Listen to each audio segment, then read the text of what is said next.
Okay, this is current status update number should be, give me a second, should be number 9. Okay, so this is current status update number 9. Okay, so first major announcement. Let me adjust my camera here. I have not used the actual factual streaming elements of my stream for a while, just to see how old I've been getting. But anyways, the first major update is the schedule. Uh, right, because I've decided to change my schedule overall. The long and short of it is that uh, it's really difficult for me to balance the study between philosophy and the video editing software, which is DaVinci Resolve.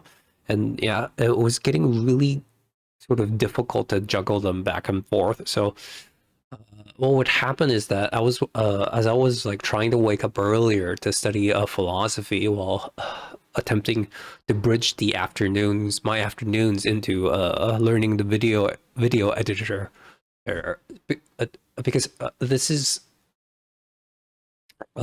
because this is the sort of extreme discrepancy I probably saw over the last month or so, as what would happen is after the morning philosophy section, my brain and energy would become so completely fried that I was barely able to focus on the second part of the day. And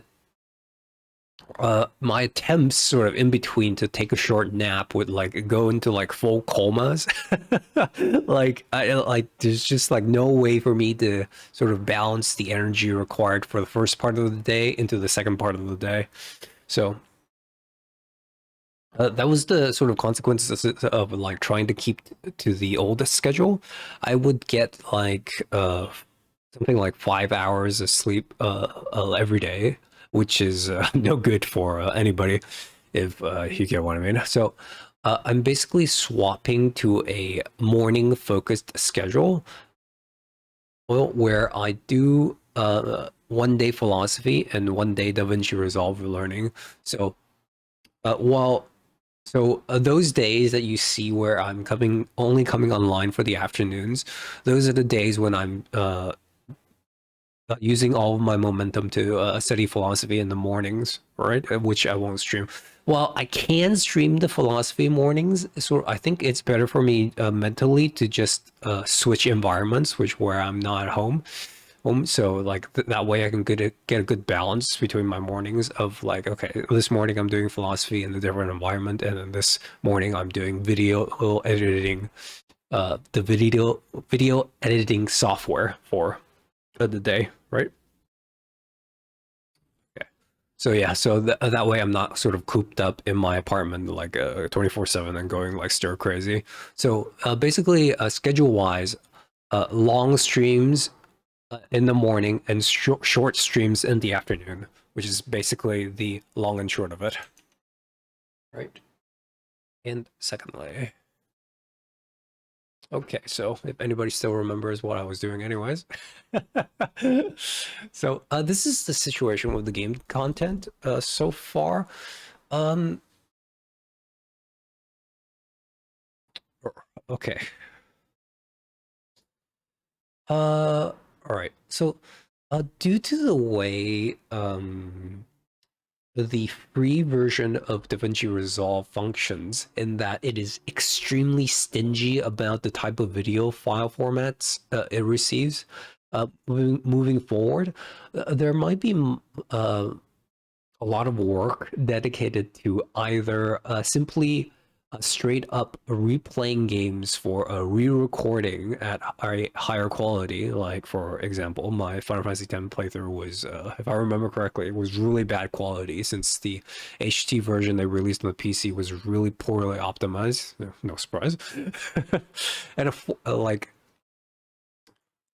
recording it in a format that the free version of DaVinci Resolve actually accepts, or I dedicated or like for this is what I mean for the game content, or I am dedicating a lot of my time reformatting my old videos overall, which will be a big workload due to the long hours and long, extremely large sizes required, right? So on FF14 content itself, unfortunately, in the last 4 months, absolutely like no work has been done towards this apartment, and I kind of, yeah, I kind of just don't like it. Let's just put it that way. Um, to start with, I know that an entire expansion and all its relevant patches have been released, and here I am over here not even playing Dawn Trail, right? You know, the joke is that the next big expansion is about to come out, Evercold, but here is still me, still Endwalker. And just to be clear, I have no intentions of going further than this patch until all the relevant videos I want to make are released. So the goal, as I have stated in the previous two updates, was to finish all the side quests from ARR to Endwalker, as well as lore related material like the lookout spots, which contains the lore about the setting. But to be honest, the schedule has been so flip floppy between the philosophy and the learning the video editor. I just can't find the right time to do it. So, moving forward, I think since Monday is my half off day, I think I will just stream Final Fantasy 14 on Mondays while working on what I have stated above. It just feels like since all I do now in Final Fantasy 14 is grind relics, I'm getting very disconnected to the game overall, and sort of burnt out on FF14 in like that specific way, where like there's no story elements for me to latch onto. So this is sort of like an effort to connect back to the game, story and lore wise, right?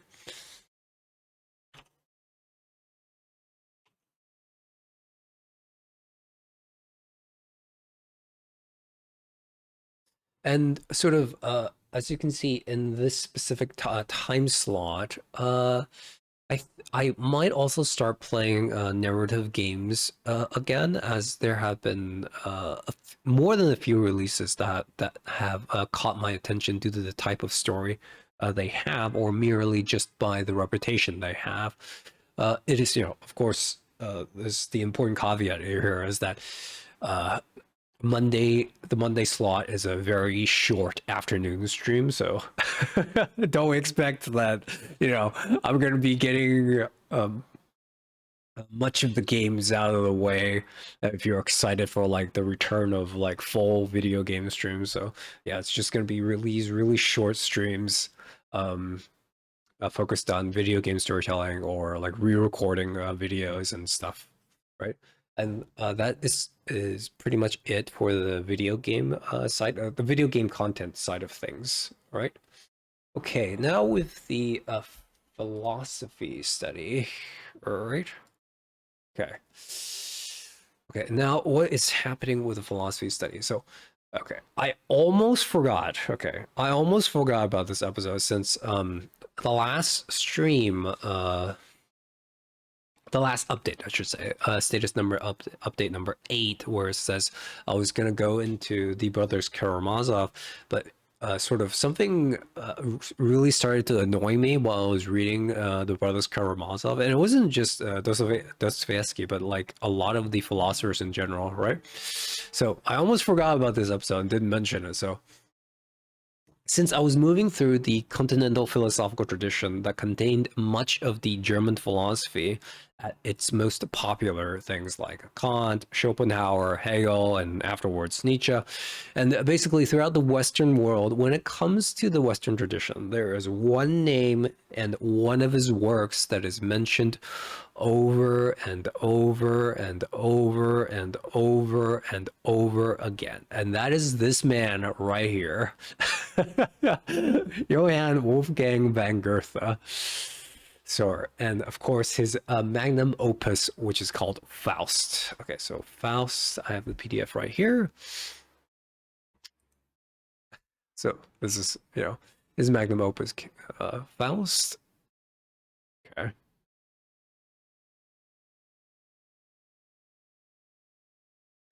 So, my expectations of going into Faust was like, yeah, whatever. It's just the play, right? It's gonna be like high school. Really, like it's gonna be like Romeo and Juliet and Hamlet. We're gonna finish this in a week. It's gonna be easy, right? Faust, this is nothing.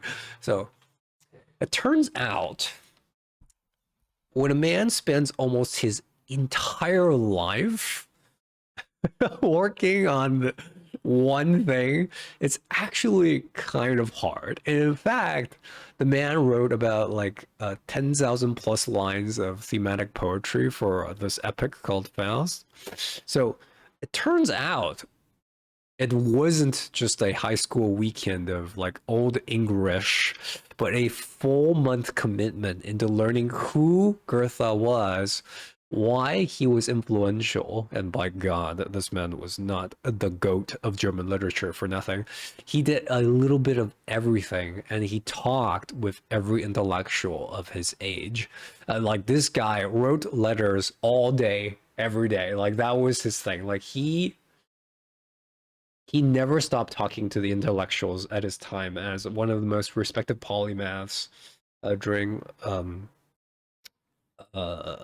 the Enlightenment and sort of a post-Enlightenment era. Okay. So there are two versions of this play live, with one being the really short part one of Faust, which is very popular as sort of a theater production, which is around a 2 hour tragedy.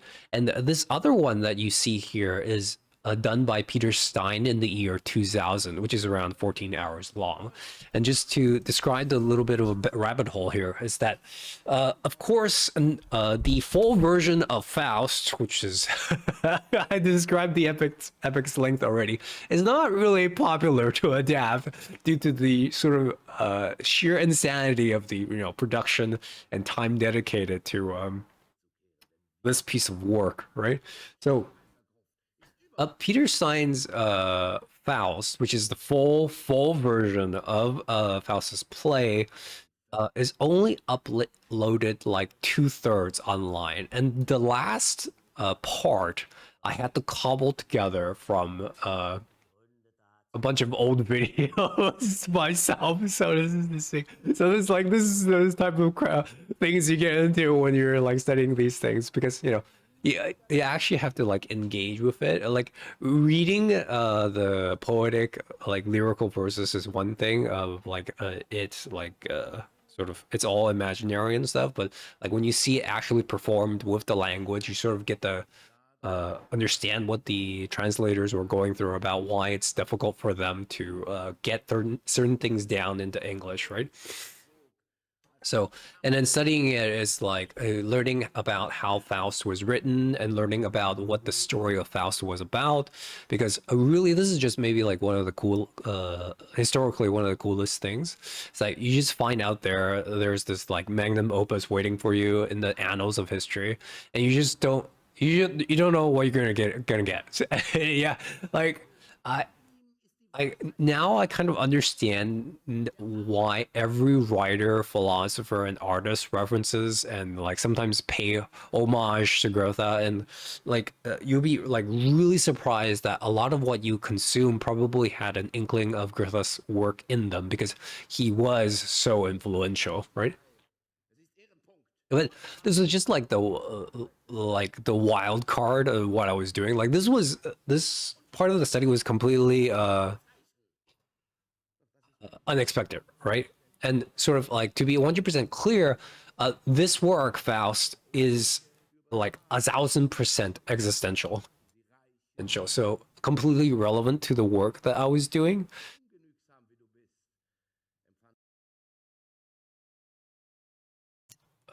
Right. But, at least now, whenever any one of these philosophers or artists references Faust or Goethe, I now understand what they're talking about. This book or Dostoevsky often references Faust and Goethe, right? Right. So that was Faust was referenced once again in me, as I said in the previous update video, which is me finishing the Russian existentialist tradition through Fyodor Dostoevsky, right? This is a really book overall. Okay, so this led to right. Uh, After I finished the book, which will talk about, I went to listen to one of the Dreyfus's old lectures, right? Because I really liked his Heidegger lectures, which was really thorough and enlightening in a very specific way. But unfortunately, his lectures on the Brothers Karamazov, it was specifically bad in a very precise way because Hubert Dreyfus tries to totally rip the religious elements out into secular language, by which, even though I'm not a Christian, and especially not a Russian Orthodox Church Christian for that matter, it was very awkward to listen to the lecture all the way through. It also felt like I wasted a lot of my time because because he really just treated like the Christian aspects, again, not a Christian, the Christian aspects as sort of like magic, voodoo, or whatever. Like he wanted to get rid of those elements, and he wanted a really secular and a really like I don't know, practical. He really wanted some sort of like practical praxis that you can practice with, like, and it's really awkward to read Dostoevsky without without the Christian elements in it.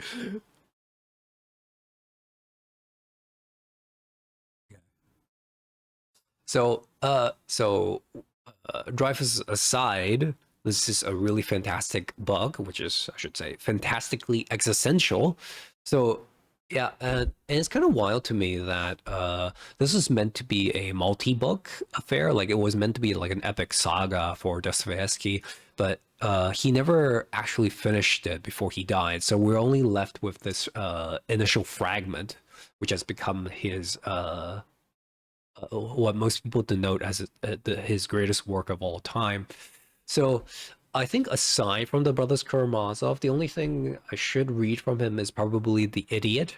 But to be fair, I'm probably not going to come back to this Russian tradition for some time. Um, but it was a huge help in understanding how when a society modernized and just the conceptually how that shaped the nihilistic perspectives for that culture, sort of in that exact culture and societal framework. And so, of course, for Dostoevsky, that was the after they won the war with Napoleon and Russia, and sort of the Russian societies modernized, and then a huge amount of nihilistic uh, perspectives came into being, and how he tried to deal with that. Right. Okay. So I also mentioned this last time with the other work, which was because last time I only read the Genealogy of Morals, which is really interesting because that was like felt like the first time, one of the few times that Nietzsche actually outlines like a direct argument. Because normally he doesn't do that, of course, because he specifically enjoys the aphoristic style, where it's less about a sort of system of arguments and more about sort of, or like, this is an idea I want you to think about, and sort of just going from idea to idea to idea for idea. The genealogy was not like that. It was more like a structured argument, so that was interesting.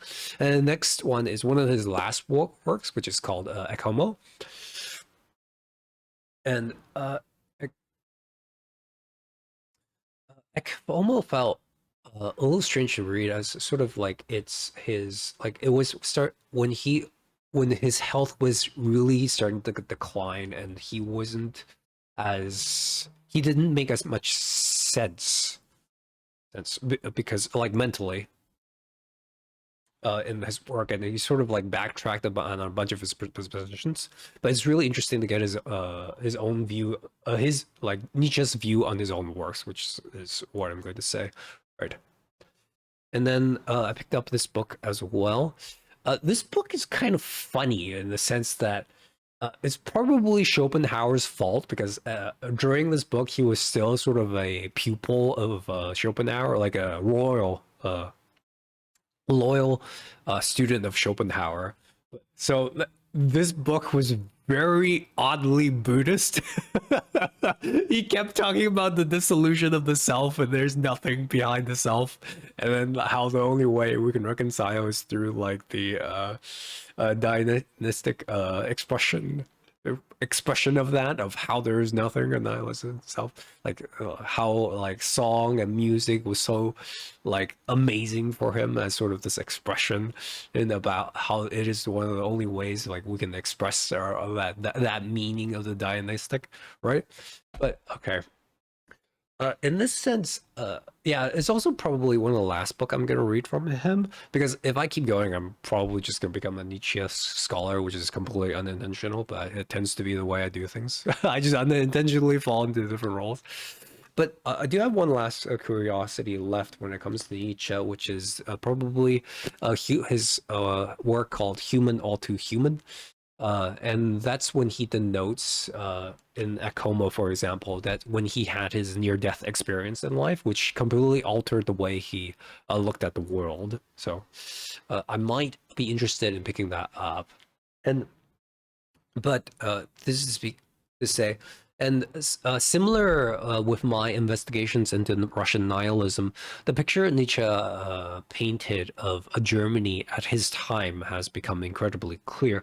However, in my opinion, it's probably Keiji Nishitani probably completed his philosophy in the about nihilism, in the self-overcoming of nihilism, right? Right. Yeah. So that's probably one of the last books I'm gonna read from Nietzsche for a while. I don't know how I'm gonna go back to him, to be honest. He's not my favorite writer. Okay. So this is right. And then now we are full on in Simone de Beauvoir, uh, which I'm focusing on the second on this one, which is the second sex, right? I had to go back and reread these two books. So because I was looking back at my old notes and they were just oddly very embarrassing, because some of them didn't have page numbers. I didn't track the rhetoric that she was working on. I didn't understand the arguments, and didn't understand what she was really saying. So I sort of at first I was just sort of redoing the notes, and then I eventually just sort of like reread both of the books anyways, which is good, you know, to really get a feel for her ideas and her arguments, right? And then right, yeah, and then yeah, these sticky notes that you see is probably like doubled or quadrupled from the original number, which is now all probably formatted and probably cited, unlike whatever the heck I was doing like 3 or 4 years ago, right? Okay, so now I am working through the second sex, and in her biography, she said she was embarrassed by her ethics. And I didn't really quite understand what she meant, because this is still actually a very good book if you take the time to work through it, right? It contains a bunch of her archetype types and sort of structural thinking leading up to this book. But when you go get through about a third of the way through this book, it becomes quite clear on what she meant by the fact that the ethics was still too vague, because she really wanted concrete examples. And in the second sex, she really doesn't hold back, like on her concrete examples, as she sort of breaks down historically, scientifically, and sort of materialistically, like moving through the historicity of time, what she meant by concrete examples, right? And sort of, even though I'm only about halfway through it, this is probably de Beauvoir at the height of her rhetorical prowess, as sort of her style is this a barrage and onslaught of historical concrete examples to back up her the more ontological side of her arguments and claims, right? So that is one of the, and I should say, sort of This book is often simply associated with feminism, as de Beauvoir is often associated with feminism as well. And then, of course, that is not to say that's wrong in any capacity, but sort of people often forget that this is a philosophy book, which you can't find in the philosophy section, by the way. As one of the great ironies of the history of this book. And uh, especially in her tradition, her feminism is very deeply existential, like no doubt at all, like because it tracks perfectly onto her ontological and epistemological framework of how she thought through the French rational traditions. Like, even though most people view it as a sort of like a because a lot of the books, modern books, use the second sex as a basis. So people look at it like some sort of like cultural or political sex manual. But you know, again, that's not the heart and the foundation of the book, which is very deeply philosophical in nature. And, yeah, and uh, for I feel like it's a bit of a shame because a lot of people skip this one either because like even in the introduction by Judith Thurman, like she Judith Thurman's introduction specifically says like, okay, to all the women that are about to read this book. So like just from that introduction alone, a lot of people might feel like ostracized. It's like, okay, this book is not for me because I'm not a woman or something like that.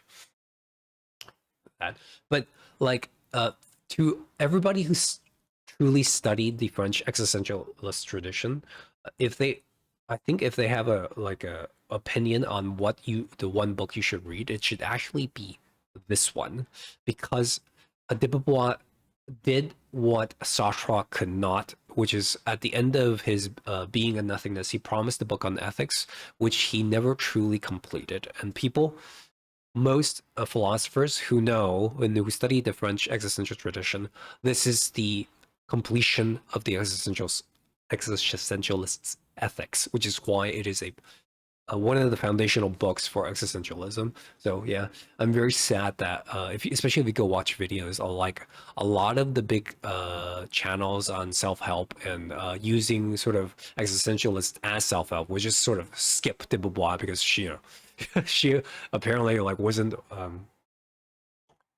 like wrongly viewed as not important to the existentialist tradition or viewed as some sort of just side piece of Jean-Paul Sartre, which is never true, right? Okay,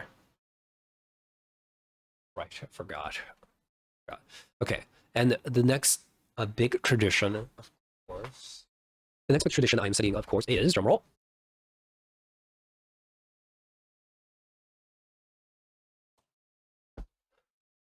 Which is Taoism. Okay. So, my journey into Taoism began. Okay. So, let's get into why I decided to study this philosophy, as um, simply it has to do with one of the core aspects of existentialism.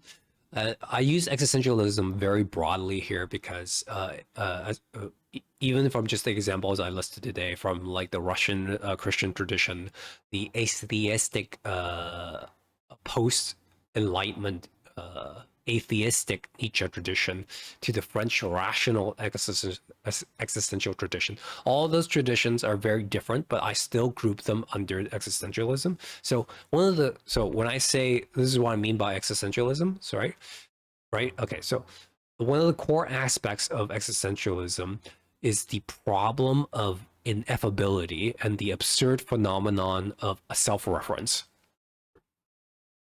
Right. So yeah, because it has to do with the problem of a justification. And if the justification only comes from yourself, in most philosophical traditions, that is sort of a indefensible position, right? So you can't. So this is the problem for existentialism, because our starting point has to come from yourself, and this is not to get into like the stupid arguments about like if there's a subject or if there's consciousness or stuff like that. But it just means like when a meaning is self-justified, like what do we like how do we deal with that, like in terms of how we think about it as a phenomenon, basically. So this is why the Tao Te Ching is the Taoism in general is very important existentially, because it has that aspect within it. This is just to sort of explain in a very bare minimum concept, right? So there is a big problem with this book, which is the Tao Te Ching, the Tao Te Ching in general. So I have this version, which is modernly scholar version. I have the poetic rendition. These are all the same books, by the way. The Tao Te Ching by the famous author Arslan Liguin, and this is a tiny Taiwanese breakdown of the Tao Te Ching, which also has a version of the Tao Te Ching within it. So, so, so there is a problem with this book, with the Tao Te Ching specifically, is because it is fundamentally split into two translations. One of them is called the originals, because this was a modern, still like, because in the past, it was still in the past 100 years when they discovered this, is that the version, the most common version that we have, which is something like this one, which uses the more the modern translations, is that those are what are called received versions. Received versions are basically versions passed down from generation to generation. They're not the true text of the original. Yeah, the original. So there are three original versions, which is the Ma Wang De, 然后 and Guo Dian, and then Bei Da. Sorry if I'm mispronouncing it, right? So there's three original versions versus the received versions, right? So you probably understand now what the problem is, that these versions don't match, and there's a bigger problem down the line, because the Tao Te Ching was written before the standardization of the grammar in imperial China. This was sort of like just before I was going to say World War III, sorry. My brain is on something else right now. When the Warring Kingdoms, like the story, you know, everybody knows the story, the Romance of the Three Kingdoms. This was before like the real warring kingdoms broke out in China, right? So this was in the pre-standardized grammar. And the problem with pre-standardized grammar is that the words are fluid. They can be present, past, or active, or or future tense, or present, passive, future, and they can be a verb, a noun. Any word can be a verb, a noun, an adverb, a description, etc., which is entirely dependent on the context. And the third problem is that the problem of the Wenyan one, the pre-standardized text, is that what was it? A lot of the scribes, because they were scribing via like word of mouth, right? They would write what I believe linguistically called homophones, which are words that sound exactly the same, right? So the words are written completely differently, but they sound exactly the same.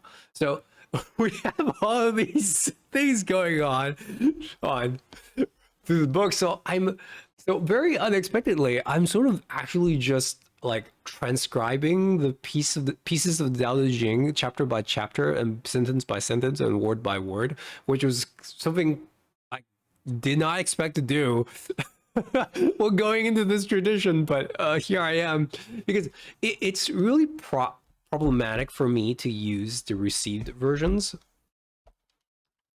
even though they contain some good ideas. The received version contains some good ideas, but they're infected with the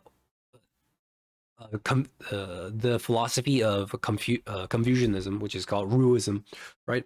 And because the reason why that matters is because Taoism, in a lot of its aspect, is a direct critique of what Confucius did, right?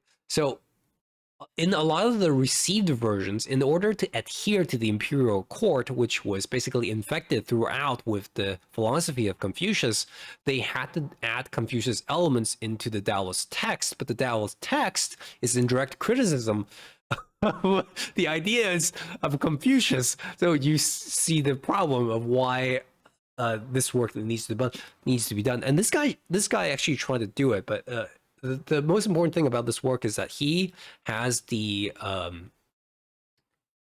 the pre imperial text. Like he has the full version here, like which is really important. Like the Chinese here is like it's really helpful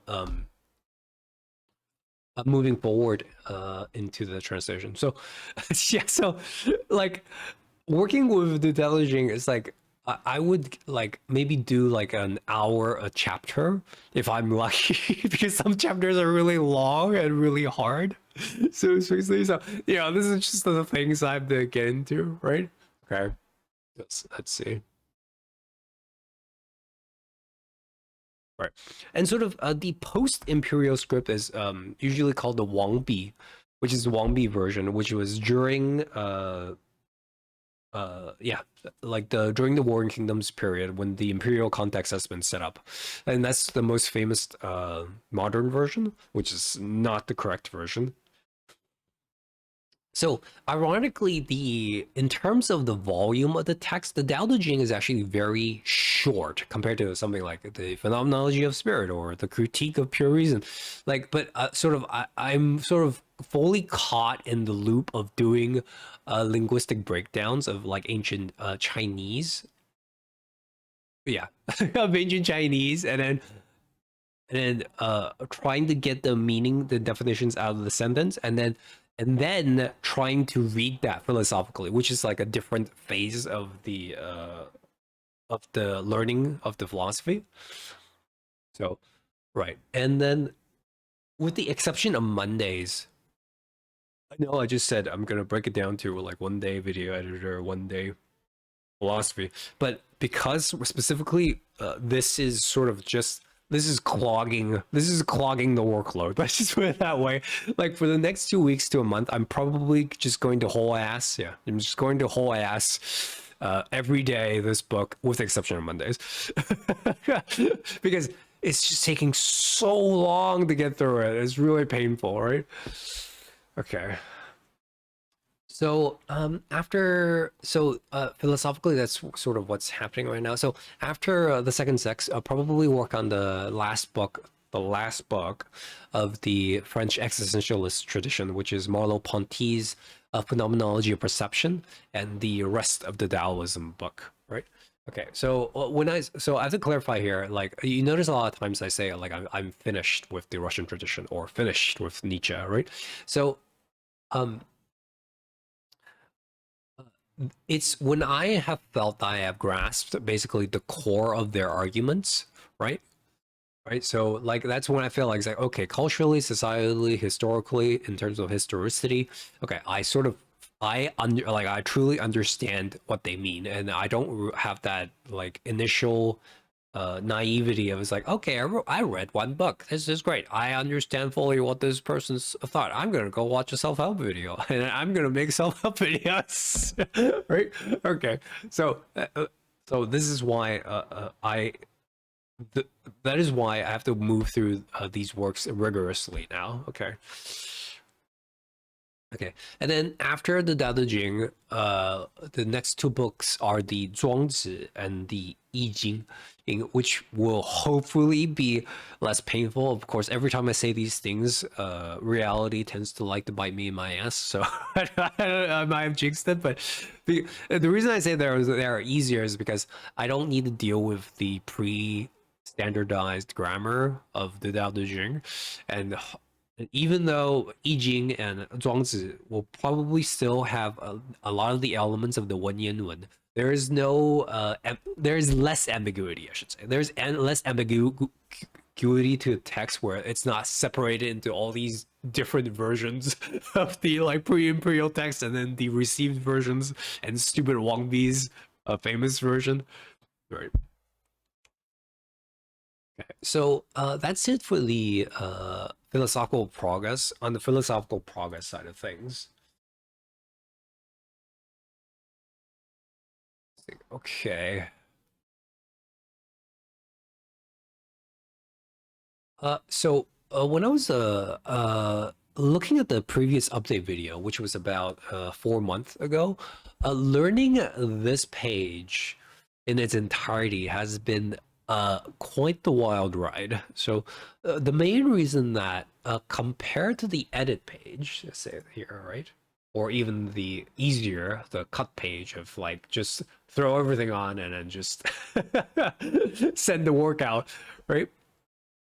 uh the because the edit page is just sort of like the bones of the program, and which felt really straightforward and intuitive to learn from the ground up. Like it's really easy, you can just pick it up, learn it, use it. There are a lot of different tools, it's cool and all that, right? The color page is a completely different beast to learn. So, one of the keynotes here is that, as the manual distinctively states, the color page was one of the foundation building blocks and pride and joy of the DaVinci Resolve program. Like, this is the core of what the program has been built on. So, if you want that bit of trivia. And so, for someone with no background in digital color work, I had to learn the theory from scratch and actively process and practice the specific program itself, right?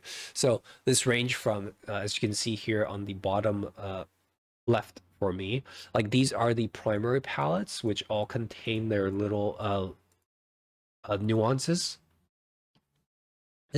And then going from there, these are the secondary palettes, just things like qualifier, tracker, like how the blur works, how the key works, all these different fancy graphs that you're probably never going to see in your life, which is called the secondary palettes, or simply the secondary tools.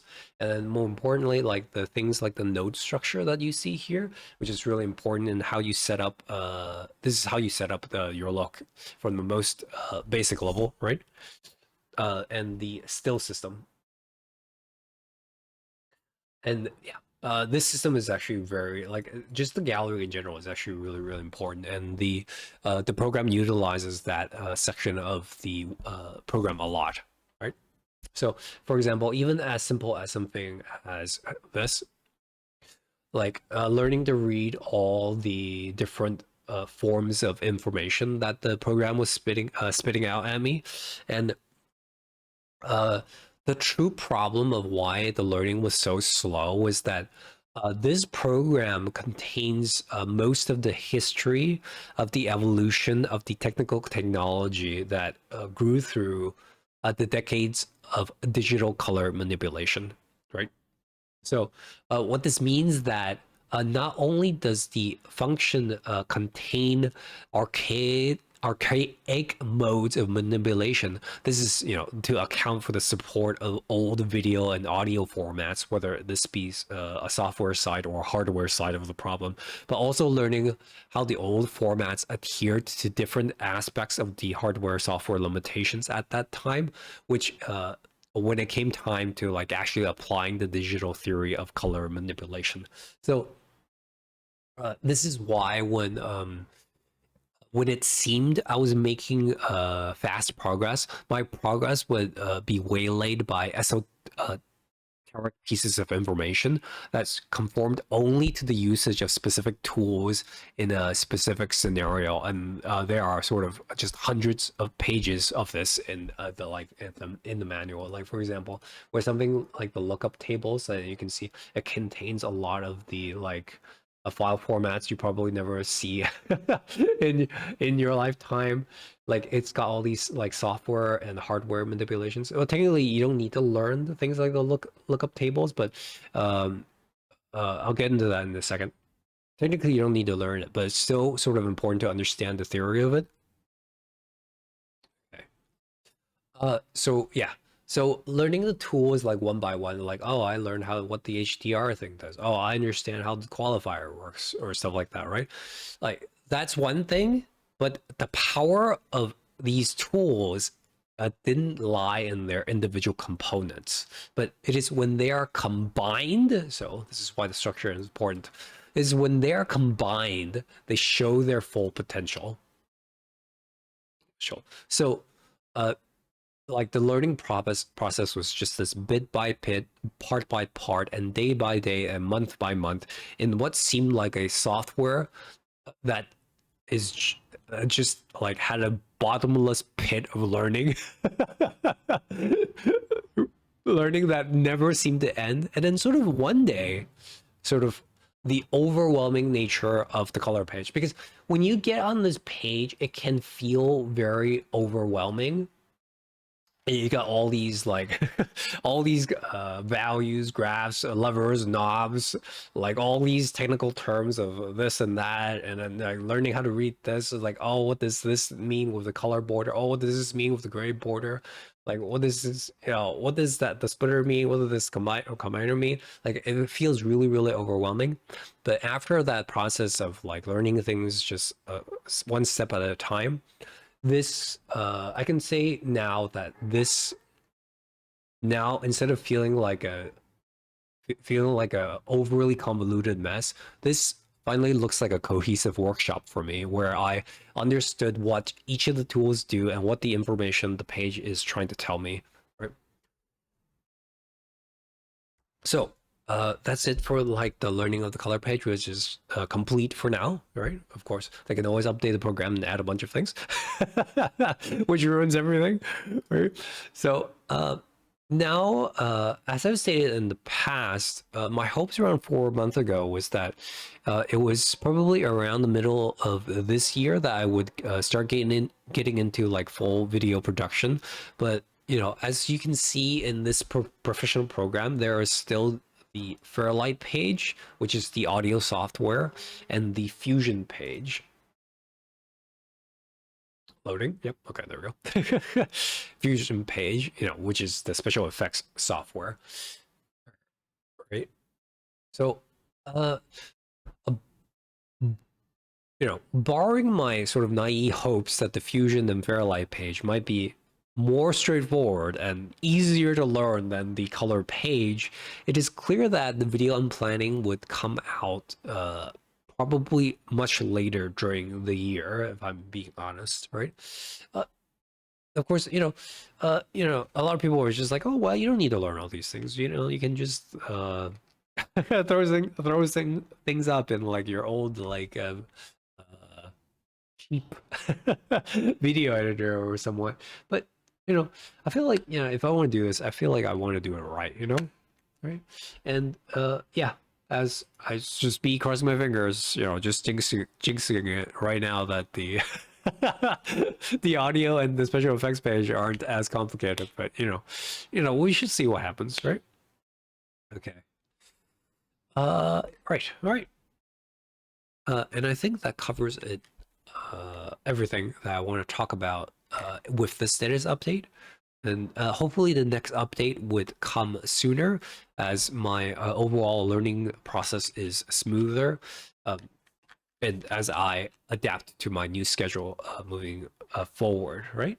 Yeah, I don't think I have anything else I want to address until after, I stop recording this video.